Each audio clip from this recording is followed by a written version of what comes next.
이 신명기 이 1장은 어떤 구조를 가지고 있습니다. 자, 이제 한 셋에서 6개 이제 단락으로 되어 있는 말씀인데요. 처음에 1절부터 8절, 지난 시간에 말씀드린 것은 이제 곧 있을 가나안 땅의 입성에 대한 말씀입니다. 이제 이어서 오늘 읽은 9절부터 8절까지는 이제 그 지도자를 뽑는 이야기가 나옵니다. 그래서 모세 혼자 이제 나라를 통치하는 것이 아니라 각 지파의 지혜롭고 또 인정받는 사람으로 하여금 서로 이제 지도력을 나누는 이야기가 기록되어 있고요. 또 22절부터 25절까지는 이제 가나안 땅에 들어가기 전에 먼저 정탐꾼을 보냄으로써 그 사정을 좀 알 수 있도록 하는 정탐꾼을 임명하는 이야기가 나옵니다. 그리고 이제 26절로 33절까지는 그 정탐꾼이 보고를 하면 백성들이 그걸 듣고 결국 하나님에 대한 믿음을 저버리는 이야기가 나옵니다. 그래서 이제 34절로 마지막 46절까지는 하나님의 그 땅에 들어갈 수 없는 지연된 그런 이야기들이 이제 마지막 결론 부분으로 이제 나오게 되는데, 자, 서론과 결론이 이제 하나의 대립고 짝을 이루고요. 여기 이제 지도자를 임명하는 것과 정탐꾼을 임명하는 이야기가 서로 이렇게 대립구를 서로 이제 문맥적으로 대립구를 이루고요. 또 가나안 땅에 대한 하나님의 정복이 이제 명령되어 있는 부분이 19절로부터 21절인데, 거기에 대한 하나님의 명령에 대해서 이스라엘 백성들이 순종하는 것이 아니라 불순종하는 것이 26절부터 33절, 이렇게 서로 이렇게 문맥적으로 서로 대포를 이루는 그런 구조로 이 1장이 기록되어 있어요.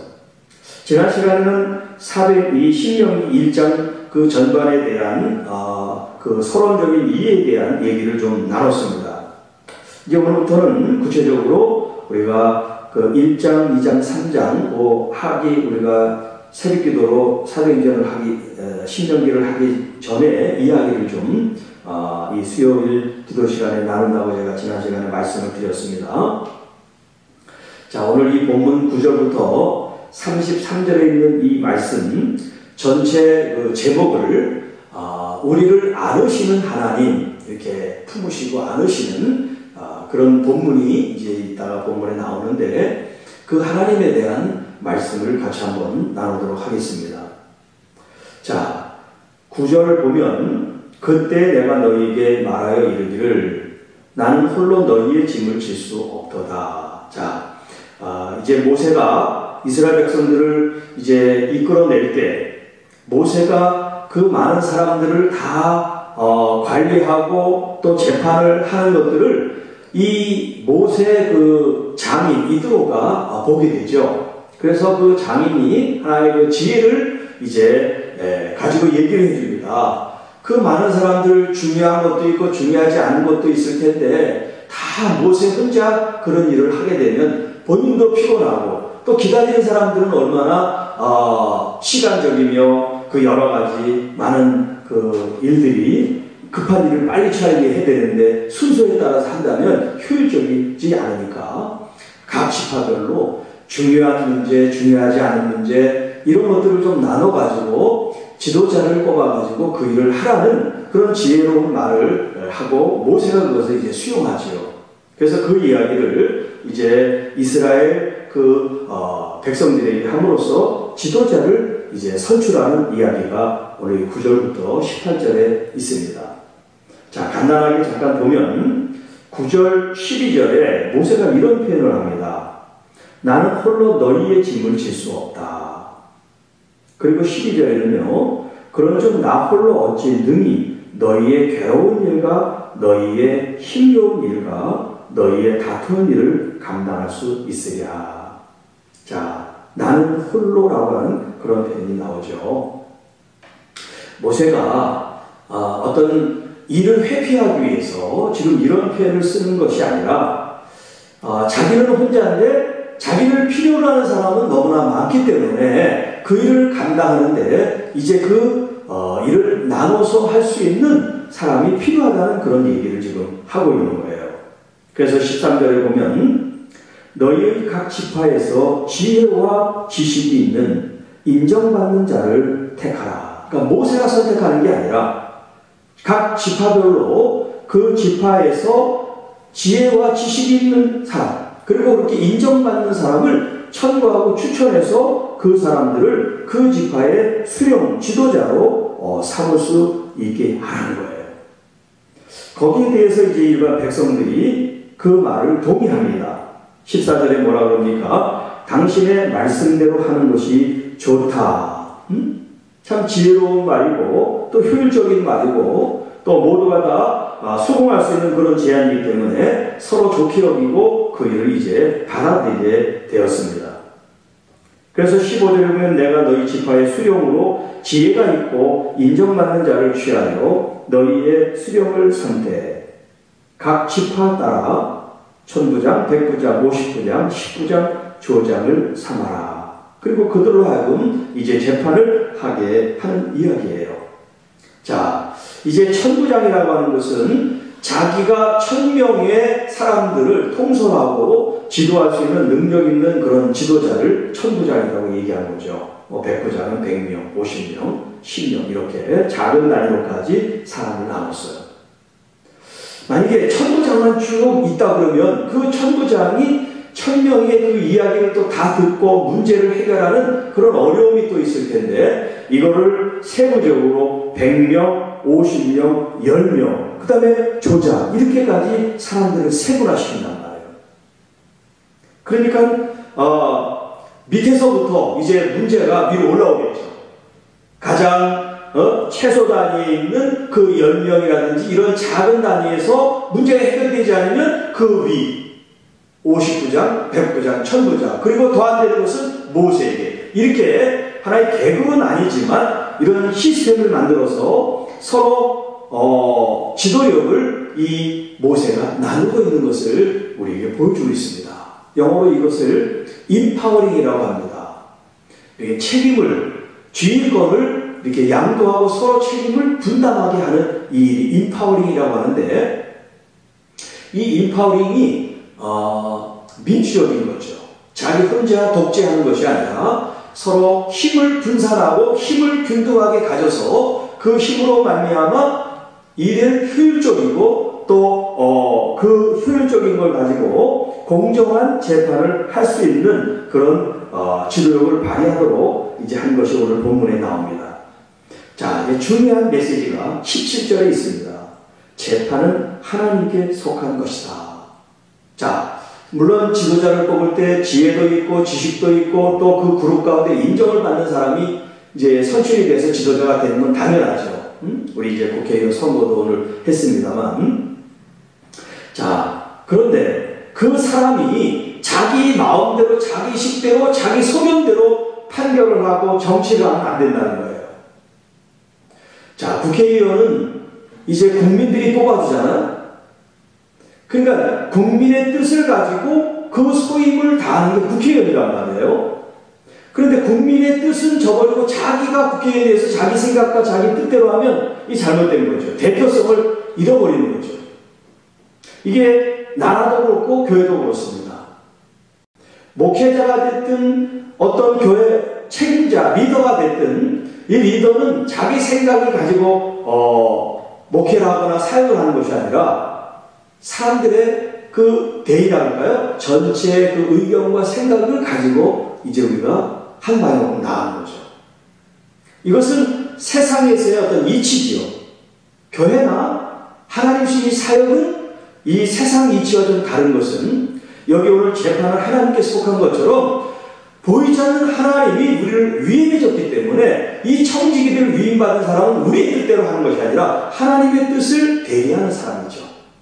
그러니까 내 마음에는 들지 않지만 나와는 이해관계가 없지만 하나님의 뜻이라는 그것을 수행하는 것이 바로 하나님께서 우리에게 인파워링, 이 직무와 권한과 책임을 부여한 우리들이 마땅히 취해야 될 행동이라고 할 수가 있는 겁니다.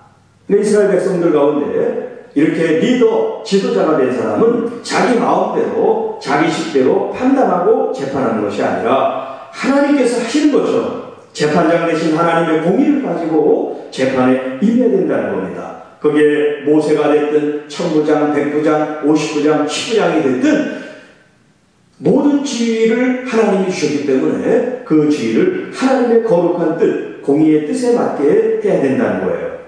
그래서 이제 거기에 대한 설명을 붙이는데요. 너희는 재판할 때 외모를 보지 말고 귀천을 차별 없이 듣고 사람의 낯을 두려워하지 말 것이며 스스로 결단하기 어려운 일이 있거든 내게로 돌려라. 자, 외모를 보지 말아라.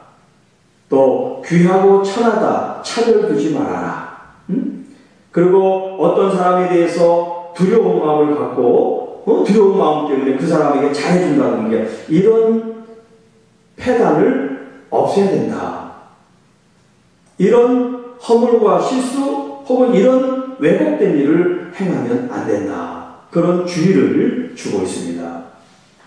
자, 이렇게 재판은 당시 이스라엘 사람들에게 중요한 일을 결정하는 하나의 이제 통로라고 할 수 있는데요. 제도라고 할 수 있는데 이 재판이 만약에 굳어지면 이것이 불의하거나 아니면 편파적이거나 아니면 끼리끼리 한다는 어떤 그런 오해를 받게 되면 이 나라 전체는 어떻게 되겠습니까? 서로 신뢰를 잃어버리고 서로 대립하고 서로 이제 각을 세우고 서로 믿지 못해서 오는 어떤 충돌이 이제 계속해서 나라 가운데 있을 수밖에 없죠. 그렇기 때문에 여야가 됐든 자기의 어떤 그 소속된 정당과 정파만을 위해서가 아니라 진짜 공의와 정의를 가지고 나라와 백성들을 생각하는 마음으로 정치를 할 수 있는 그런 정당, 그런 일꾼들, 그런 천직이들이 이 시대에 필요한 것이죠. 이것이 사회에서도 그렇고 교회에서도 마찬가지라고 할 수가 있습니다. 자, 그 다음에 이제 19절부터는 아까 말씀드린 것처럼 19절부터 21절에는 하나님이 가나안에 대한 정복에 대한 말씀이 나오는데 그 말씀을 한번 읽겠습니다. 19절부터 21절. 우리 하나님 여호와께서 우리에게 명령하신 대로 우리가 호렙산을 떠나 너희가 보았던 그 크고 두려운 광야를 지나 아모리 족속의 산지 길로 가데스 바네아에 이른 때에 내가 너희에게 이르기를 우리 하나님 여호와께서 우리에게 주신 아모리 족속의 산지에 너희가 이르렀나니 너희의 하나님 여호와께서 이 땅을 너희 앞에 두셨은즉 너희 조상의 하나님 여호와께서 너희에게 이르신 대로 올라가서 차지하라. 두려워하지 말라. 주저하지 말라. 자, 하나님께서는 명령하셨고 그 명령을 이제 모세는 이스라엘 백성들에게 전달을 합니다. 전달을 하면서 뭐라고 촉구합니까? 그 땅에 이제 가나안 땅에 정복하는 일에 대해서 두려워하지 말아라. 주저하지 말아라. 그런 권면과 그런 격려를 주셨단 말이죠. 자, 그렇게 했는데도 이제 그 이스라엘 백성들이 뭘 요구했냐면 먼저 우리가 가기 전에 정탐꾼을 한번 보내자. 그런 제안을 이스라엘 사람들이 합니다. 그게 이제 22절로 25절에 나와 있는 이야기예요. 너희가 다 내 앞에서 나와 말하기를 우리가 사람을 우리보다 먼저 보내어 우리를 위하여 그 땅을 정탐하고 어느 길로 올라가야 할 것과 어느 성으로 들어가야 할 것을 우리에게 알리게 하자. 이게 이제 이스라엘 백성들의 요청입니다. 거기에서 그 말을 들은 모세가 뭐라고 하냐면 23절 내가 그 말을 좋게 여겨 너희 중 각 지파에서 한 사람씩 12를 택하라 한 거예요. 자, 이렇게 이스라엘 백성들이 이제 가보지 않은 땅이기 때문에 낯선 곳이죠. 생소한 것이죠. 해보지 않은 일을 지금 해야 된단 말이에요.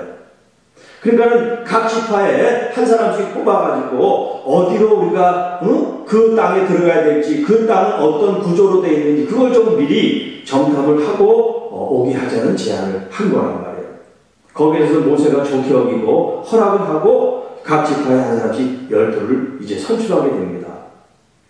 그래서 22절, 25절에 그 선출된 사람들이 이제 임무를 띠고 파송을 받습니다.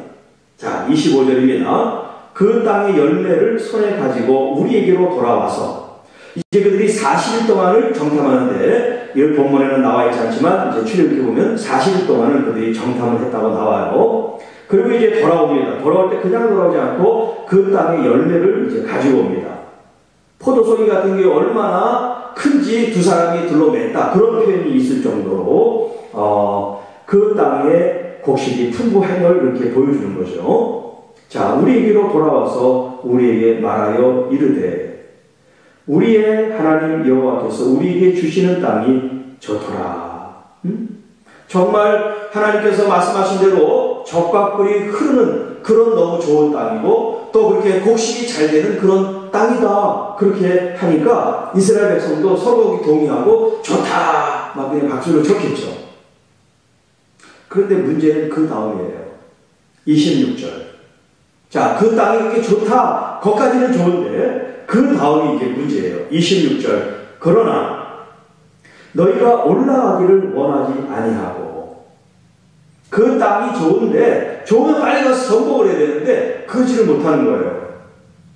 올라가기를 거절하고 너희의 하나님 여호와의 명령을 거역하여 장막 중에서 원망하여 이르기를 여호와께서 우리를 미워하심으로 아모리 족속의 손에 넘겨 멸하시려고 우리를 애굽 땅에서 인도하여 내셨도다. 여러분, 하나님께서 이스라엘 백성들을 그 애굽 땅에서 이끌어가지고 아모리 족속의 손에 넘겨줘서 그곳에서 죽이려고 이스라엘 백성들을 출애굽해서 이끄신 하나님이 아니잖아. 그리고 40년 동안 광야에서 그들이 훈련받고 할 때 하나님께서 그들을 그냥 방치하신 것도 아니고 그들을 돌보시고 이끄셨단 말이에요. 그런데 무슨 이유 때문에 그렇게 하나님께서 이제까지 인도했는데 이스라엘 백성들이 이렇게 나올까요? 그 땅은 자기들도 인정하지만 너무 좋은 땅이라고 스스로 인정하면서 왜 올라가지 못한다고 말하는 걸까요? 자, 28절 말씀입니다. 그 이유가 이렇게 기록되어 있어요. 우리가 어디로 올라가랴 우리의 형제들이 우리를 낙심하게 하여 말하기를. 자, 그 다음부터 얘기는 이제 12명의 정탐꾼 가운데 10명의 정탐꾼이 얘기하는 것을 이제 요약해서 한 말이에요. 그 백성은 가나안 땅에 있는 아모리 족속을 말하는 겁니다. 그 외에 7 족속들이 포함되어 있겠죠. 그 백성은 우리보다 장대하며, 그 백성은 우리보다 장대하며. 자, 이 표현을 이제 출애굽기에서는 그들이 거인 같다, 그런 표현을 써요. 그리고 거기에 대해서 이스라엘 백성들은 메뚜기 같다, 그런 표현을 쓰고 있습니다. 자, 그 성읍들은 크고 성곽은 하늘에 닿았으며. 과장이 좀 심하죠. 성읍이 크면 얼마나 크고 성곽이 얼마나 높으면 하늘에 닿았다, 이렇게 표현을 할까요? 우리가 또 거기서 아낙 자손을 보았도다. 아낙 자손은 이제 이 기골이 장대한 거인족이라고 그러는데, 자, 이런 사람을 이제 그곳에서 보게 됐다는 거예요. 자, 그 땅이 비옥하고 곡식이 풍성해서 좋긴 한데 거기 있는 사람들이 무섭다는 거예요. 결국 전쟁에서 그들을 이길 그런 자신이 없다는 거예요. 그들은 거인족인데 우리는 메뚜기 같은데 우리가 가서 무슨 일을 하겠냐는 거예요. 그래서 결론이 뭐냐면, 하나님이 우리를 여기서 죽이려고 하시는구나. 우리를 출애굽시켜서 이 땅에 우리를 죽이려고 하시는구나. 그렇게 그들이 하나님을 원망하고 있다는 겁니다. 이 얼마나 안타까운 일이에요. 어디서부터 이렇게 잘못됐을까요? 왜 이들은 하나님에 대한 이런 오해와 이런 하나님에 대한 불신을 가지고 있는 걸까요? 하나님이 그들을 배신하거나 하나님께서 그들과 어떤 관계 속에서 섭섭하게 하셨다든가 무슨 이유가 있을 텐데 왜 그럴까요?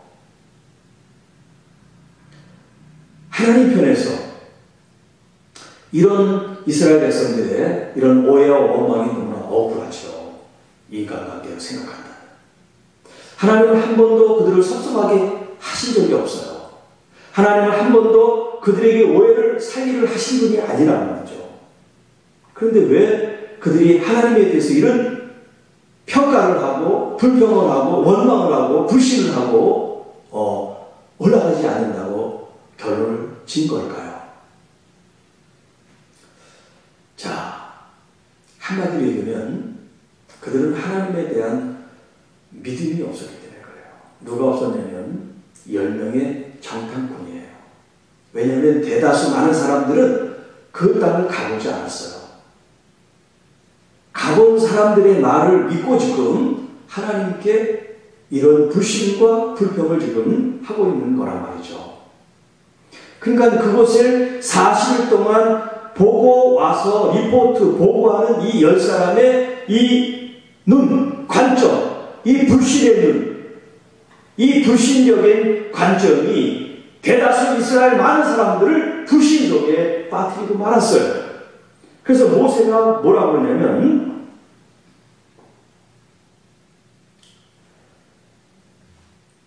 우리 형제들을 너희들이 낙심하게 했다라고 말하고 있어요.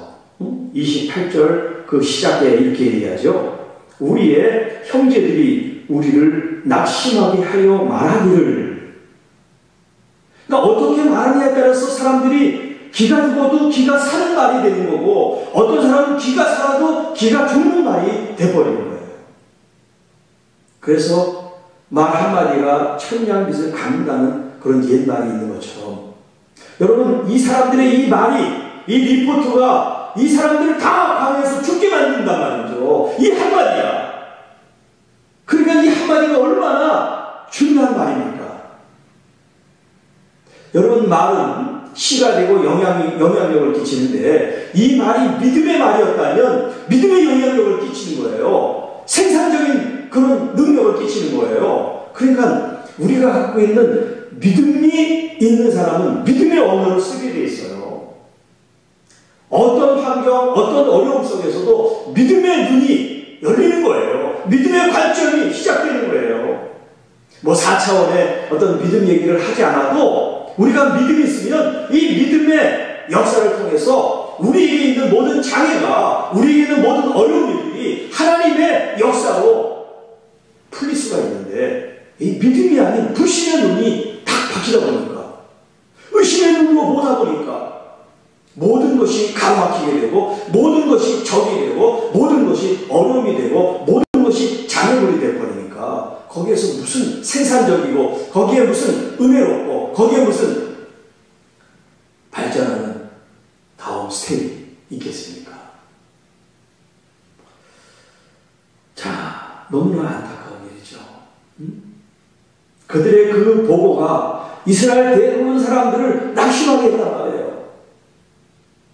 그 대다수 사람들이 이제 그 다음에 리포트하는 이 두 사람 여호수아와 갈렙의 이야기를 아멘 하고 좀 받아들였다면 아마 이스라엘 역사를 달라졌겠죠. 그런데 10명의 보고한 사람이나 대다수 이스라엘 사람들이나 똑같은 사람들이기 때문에 여호수아와 갈렙의 믿음의 얘기를 버리고 말았습니다. 여러분 민주주의가 참 좋습니다. 그러나 민주주의의 맹점은 뭐냐면 다수결이라는 거예요. 다수결. 이 세상에서의 다수결은 뭐 많은 사람들이 원하니까 그렇다고 쳐요. 그러나 하나님의 뜻과 반대되는데 대다수가 찬성했다고 해서 우리가 그 일을 추진하거나 그 일을 수락해서는 안 되는 거죠. 소수인권 중요합니다. 그러나 동성애가 그것이 합법화되는 것에 우리 그리스도인들이 묵인하고 괜찮다 하면 민주주의 사회니까 대다수가 원하니까 흘러가야 된다. 그러면 그리스도인 이름 띄고 자연으로 돌아가서 찬송하세요. 진짜 그리스도인이라면 하나님의 법칙, 하나님의 원리에 따라 우리가 분별하고 판단하고 결정을 해야지. 민주사회니까, 민주주의니까, 대다수가 원하니까 따라가려면 그리스도인이라는 이름을 떼어버리고 쫓아가십시오. 오늘 주님께서 왜 이런 과거의 역사 이야기를 우리에게 하십니까? 과거는 과거고, 현재는 현재고, 미래는 미래인데, 이것이 오늘 우리에게 아무런 교훈이 없다면 우리는 구약을 읽을 필요가 없습니다. 이 10사람과 2사람의 이 보고, 이 이야기들, 같은 걸 봤습니다. 같은 걸 경험했습니다. 40일 동안 똑같이 경험했어요. 그런데 똑같이 경험하면서 한 사람은 믿음으로 보고 한 사람은 불신으로 봤다면 그 열매와 결과는 엄청나게 다르다는 겁니다. 여러분, 우리가 믿음 생활한다는 게 뭘까요? 믿음이라는 게 뭔가요? 난 예수님을 믿어. 그분이 나의 구주고 나의 왕이 되셔. 끝. 그러면 그게 정말 믿는 겁니까? 우리의 모든 삶 속에 작고 큰 결정이 정말 주님의 뜻과 일치가 되도록, 하나가 되도록, 애하드 연합되도록 우리의 자유의지를 가지고 선택해 나가는 것, 그게 믿음이고 그게 믿음의 여정이라고 할 수가 있죠. 지금 이 땅에는 10명의 사람들의 목소리가 얼마나 많습니까? 이 사회에서도, 또 행정부에서도, 또 경제활동하는 사람들, 또 교회 안에서도 이런 10명들이 목소리가 굉장히 많습니다. 그럴 때마다 좋은 게 좋은 거고 편안한 게 편한 거라고 믿음의 말이 아님에도 불구하고 교회가 그것을 쫓기 시작하면 더 이상 교회는 교회가 아니게 되고 교회 생명력은 끝나게 될 것입니다. 우리는 오늘 이 본문을 가지고 심각하게 나 자신을 돌아보고 또 우리 교회 공동체 또 우리가 살아가는 이 사회 지금 일어나는 그런 모든 면면들을 우리가 잘 주목해서 봐야 될 필요가 있습니다. 나는 지금 믿음의 눈으로 믿음의 관점으로 지금 살아가고 있는가? 아니면 세상 많은 사람들이 하고 있는 대로 그냥 편승해서 같이 흘러가고 있는가? 오늘 우리 자신들을 이 본문을 통해서 살펴볼 수 있기를 바랍니다. 자,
지금 이스라엘 백성들이 그 가나안 땅에 먼저 정탐꾼을 보내서 이제 자기들보다 더 거인족 같은 그런 사람들을 상대할 수 없으니까 두려운 마음을 갖고 있단 말이에요.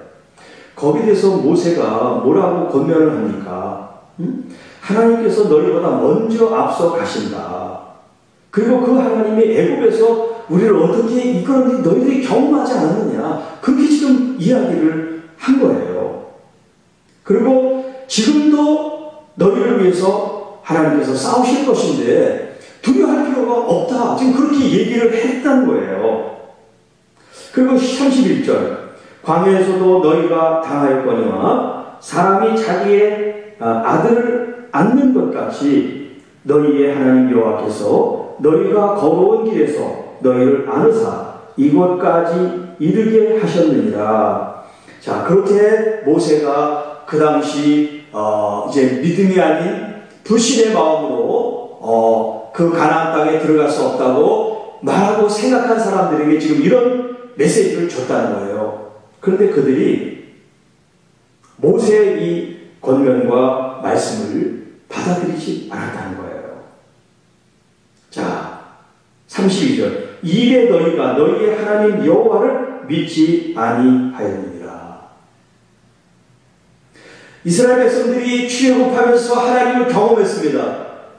자, 그 경험을 가지고 이제 우리가 가나안 땅을 정복하는데 그 하나님이 앞서가서 모든 일을 다 처리하시고 전쟁을 승리케 하실 거야. 모세가 이런 말씀을 좀 권면을 하고 있는데 그들이 그 말을 믿지 않았다 이 말이에요.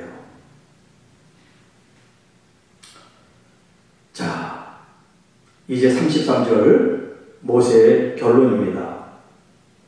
그는 너희보다 먼저 그 길을 가시며 장막 칠 곳을 찾으시고 밤에는 불로 낮에는 구름으로 너희가 갈 길을 지시하신 자이시니라.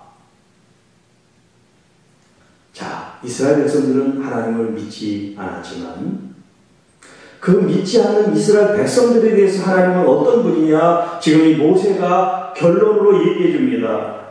그 하나님 여호와는 우리보다 먼저 갈 길을 앞서 가시는 분이에요.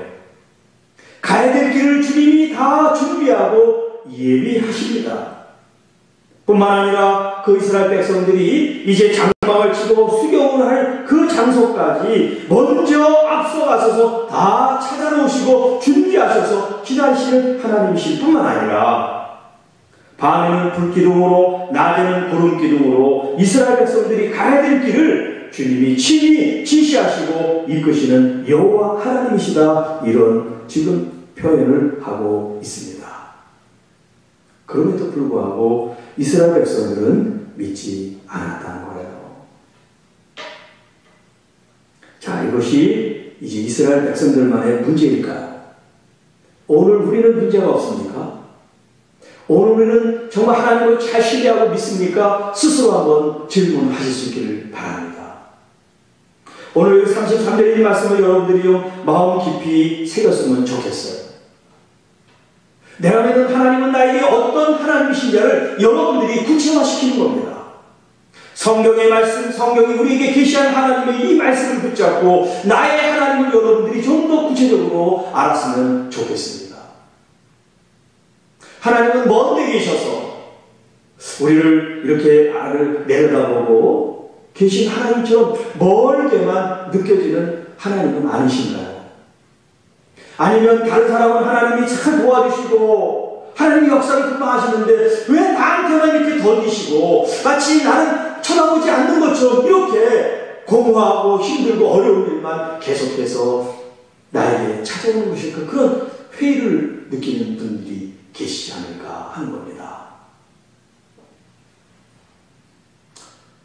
여러분, 분명히 제가 단언하여 말씀드린다만 하나님은 모든 여러분들을 다 똑같은 마음으로 사랑하시고 또 여러분과 함께 하신 줄로 믿습니다. 내가 그것을 느끼지 못해서 하나님이 안 계신 게 아니라 하나님이 계신데 우리가 믿음의 눈으로 바라보지 못하기 때문에 그렇습니다. 오늘 여기 33장에 있는 이 말씀, 우리를 앞서 이끄시는 하나님, 먼저 가서 준비하고 예비하시는 하나님, 여호와 이레, 하나님이 준비하시고 먼저 예비 두신 하나님. 아브라함이 그런 하나님을 만났죠. 오늘 여러분도 똑같이 만나실 수 있습니다. 그 다음에 또 우리를 지시하신다는데, 여기 지시라는 이 단어는 인도한다라는 표현이 맞을 것 같아요. 인도하시는 하나님. 걸음걸음마다, 매일 매 순간마다 우리를 인도하시는 주님을 여러분 바라보시기를 축복합니다. 자, 그러면서 모세가 우리에게 했던 말 중에 하나가 지금 이 전체 말을 아우르는 단어가 하나 있어요. 그게 뭐냐면, 광야에 이스라엘 백성들이 있을 때 마치 아버지가 아들을 안고 가듯이 하나님께서 이 백성들을 안고 가신다는 표현을 하고 있어요. 자, 그게 31절에 나와 있죠. 31절 말씀. 광야에서도 너희가 당하였거니와 사람이 자기의 아들을 안는 것 같이 너희 하나님 여호와께서 너희가 걸어온 길에서, 그러니까 이스라엘 백성들이 40년 동안 그 광야의 그 길을 얘기하는 거예요. 걸어온 길에서 너희를 안으사 이곳에까지 이르게 하셨느냐. 이곳은 뭐냐면 지금 가나안 땅 바로 앞에 요단강을 건너기 전이죠. 지금 그 시점에 지금 있단 말이에요. 그렇게 하나님이 이스라엘 백성들을 안으시고 품으시고 그들을 돌보시고 인도에 내셨다는 걸 말하는 거예요. 그래, 너희 세대는 너희 부모 세대처럼 하나님에 대해서 불신하고 하나님을 원망하고 하나님의 말씀을 거역하지 말아라, 그런 의미가 담겨 있는 거죠. 이 말을 현재 우리에게 한다고 하면, 여러분, 이 하나님은 저와 여러분, 우리 모든 그리스도인들 교회를 인도하시는 하나님 여호와이십니다. 목회자나 당회나 사람들이 이끄는 게 교회가 아니라 하나님께서 친히 이끄시는 것이 교회인 줄로 믿습니다. 하나님께서 친히 하나님의 영 성령을 통해서 하나님의 사람들에게 강한 감동을 주시고 하나님의 역사를 이루시는 것, 그것이 참 교회라고 말할 수가 있습니다.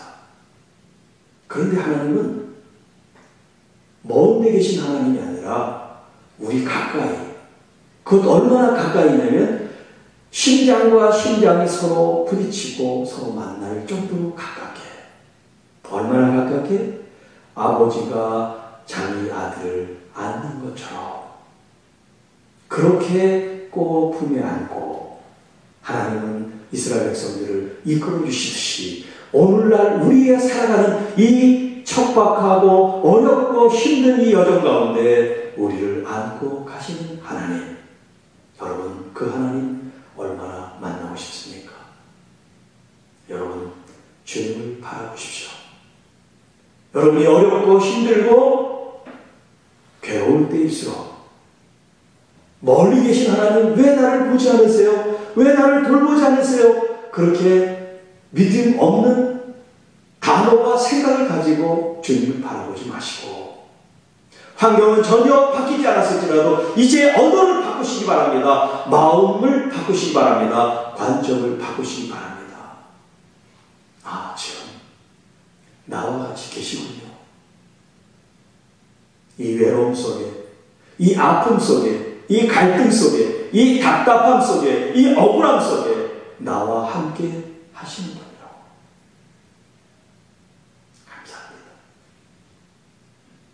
여러분이 믿음으로 자꾸 주님을 인정하면 인정할수록 믿음이 생기게 되고, 믿음이 우리의 모든 생각과 우리의 판단을 말씀 안에 하게 함으로써 우리의 길은 주님의 길을 걷게 될 것이고, 주님의 길을 건너가는 나는 주님께서 복을 주시마 약속하셨습니다. 주님을 바라보고 걸어가는 하나님께서 그 길을 책임져 주십니다. 이스라엘 백성들에게 구름기둥 불기둥으로 함께 하셨던 것처럼 오늘 우리에게도 똑같은 은혜와 아니 더 위대한 하나님의 돌보심이 우리에게 있을 줄 믿습니다. 오늘 말씀 신명기 1장 9절부터 33절에 있는 이 말씀, 이스라엘 백성들이 하나님께서 가나안을 정복하여 그곳에서 약속으로 준 것을 기업으로 누리라고 하는 명령에 대해서 정탐꾼을 보내고 그 정탐꾼들은 믿음 없는 보고를 하게 되고 두려움을 심어주고 낙심케 하고 절망케 해서 결국 그 세대는 광야에서 다 죽게 됩니다. 오늘 우리의 언어, 또 우리의 바라봄, 우리의 시선과 관점이 믿음의 시선과 관점이 되어서 하나님의 나라가 이 땅에 임하고 하나님의 교회가 왕성해지고 초대교회 같은 부흥의 역사가 나타나는 하나님의 교회가 되기를 축복합니다. 교회가 큰 교회든 작은 교회든 여러분 믿음으로 교회가 운영되고 사역되어지고 이어져 나가는 것이 진짜 교회일 것입니다. 하나님이 우리를 안으시고 이끄시고 앞서 행하시는 이 말씀이 우리 교회와 성도 여러분들에게 새로운 활력이 되고 능력의 말씀이 돼서 좌절과 어려움 속에 주저앉아 있는 분들이 계시다면 이제 말씀으로 일어나시기 바랍니다. 주님, 제 앞서 가시는군요. 지금 제 앞은 어두워서 막막해서 어디로 가야 될지 모르겠는데 저는 주님만 바라보고 가겠습니다. 한 스텝 한 스텝, 한 걸음 두 걸음 우리 주님이 이끌어 주실 줄 믿습니다. 오늘까지 이끌어 주신 하나님께 감사하며 우리의 앞으로의 삶이 기대가 되는 것은 믿음으로 주님께 온전히 맡기기 때문입니다. 여러분 자녀들의 삶을 기대하십시오. 믿음으로 기대하시기 바랍니다. 그리고 기도하세요. 그리고 말씀으로 선포하세요. 하나님을 붙잡고 하나님을 의지하고 하나님이 우리를 안고 가신다는 이 희망찬 메시지, 이 감사한 이 은혜로운 말씀들이 우리 자녀들 마음속에 새겨지는 귀한 역사가 있게 되기를 주님의 이름으로 축복합니다. 기도하겠습니다. 주 하나님 아버지 감사합니다. 오늘 주신 이 말씀을 통하여 믿음 없는 우리의 관점과 우리의 생각과 우리의 언어가 있다면 이 시간 완전히 뿌리 뽑아 버릴 수 있게 하시고 어떤 어려운 환경, 어떤 힘든 그런 여건과 그런 위기 속에 닥칠지라도 우리의 눈과 마음과 생각은 항상 믿음으로 항상 하나님을 바라보는 우리의 영혼이 돼서 우리의 입술 밖에 나오는 것들이 우리 주님을 영화롭게 하고 믿음으로 영광 돌리는 언어와 생각들만 나올 수 있도록 도와주시옵고 우리의 입술에 파수꾼을 세우사 하나님을 영화롭게 하고 하나님을 찬양하는 그 이해는 우리의 입 밖에 내지 않는 저희들이 되게 하여 주옵소서. 특별히 주님 어렵고 힘든 우리 가족들, 우리 형제 자매들 하나님의 품에 안으심을 믿고 감사를 드립니다. 또 하나님 다른 사람들에게 말할 수 없는 질병과 아픔과 마음의 상처를 안고 혼자 울고 있는 영혼들이 있다면 오늘 이 말씀을 통해서 새 힘을 얻게 하여 주옵소서. 주님이 품고 계시고 안고 계시고 주님이 위로하고 계시고 주님이 보살피고 있음을 믿게 하여 주옵소서.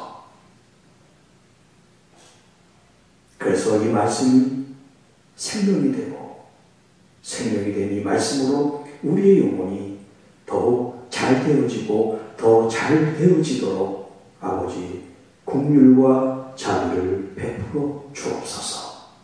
우리 구주 예수님의 이름으로 감사하며 축복하며 기도하옵나이다. 아멘.